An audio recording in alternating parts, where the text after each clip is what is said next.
আপনাদের এই নির্বাচনের শুরু থেকে বিএনপি এই আইন অঙ্গনে ক্ষমতার অপব্যবহার করা শুরু করেছে। নির্বাচন কমিশনে 10 জন থাকার কথা ছিল, সেই 10 জনে 5 জন করে থাকার কথা ছিল, কিন্তু এই বিএনপি তাদের সমর্থিত প্যানেল প্রধান নির্বাচন কমিশনার নিয়েছে, আবার 10 জনে 8 জন নিয়েছে। ইতিমধ্যেই আমরা আমাদের জায়গা থেকে দেখতে পাচ্ছি যে তারা তাদের জায়গা থেকে প্রত্যেকটা জায়গায় দখলদারিত্ব শুরু করেছে, যেটা থেকে বিচার অঙ্গন পর্যন্ত মুক্তি পাচ্ছে না।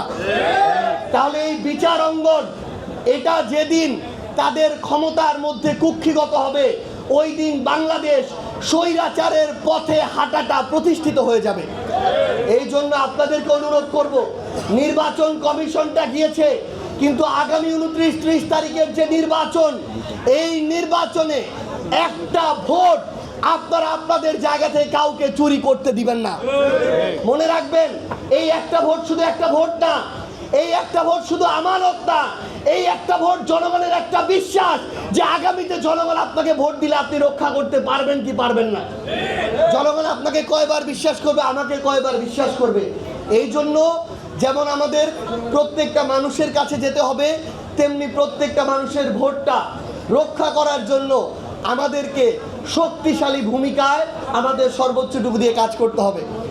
আমি আপনাদেরকে আমাদের জাতীয় নাগরিক পার্টি এনসিপির পক্ষ থেকে আমাদের সবুজ প্যানেলে 3 জন প্রার্থী রয়েছেন, এজিএস হিসেবে রয়েছেন, 2 জন সদস্য হিসেবে রয়েছেন। একটা জিনিস মনে রাখতে হবে, আমরা যারা ন্যায়ের পক্ষে, ইনসাফের পক্ষে, আমাদের লড়াইটাতে বিন্দু মাত্র বিভাজন করার কোনো সুযোগ নেই। আমাদের একসাথে কাজ করতে হবে। আমাদের সামান্য বিভাজন আমাদেরকে বিজয়ের লক্ষ্য থেকে দূরে সরিয়ে নিয়ে যেতে পারে। আমরা যেন একসাথে কাজ করে আমাদের এই সবুজ প্যানেলের বিজয় নিশ্চিত করতে পারি।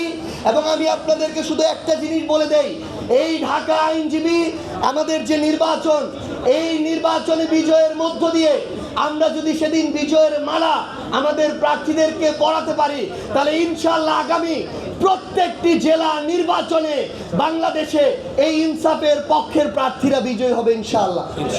আপনারা সবাই একসাথে কাজ করবেন, ইনসাফের পক্ষে থাকবেন, ইনশাআল্লাহ আমরা সবাই একসাথে মিলে আমাদের বিজয়ের লক্ষ্যে পৌঁছাবো। ইনকিলাব জিন্দাবাদ, 11 দলীয় ঐক্য জিন্দাবাদ।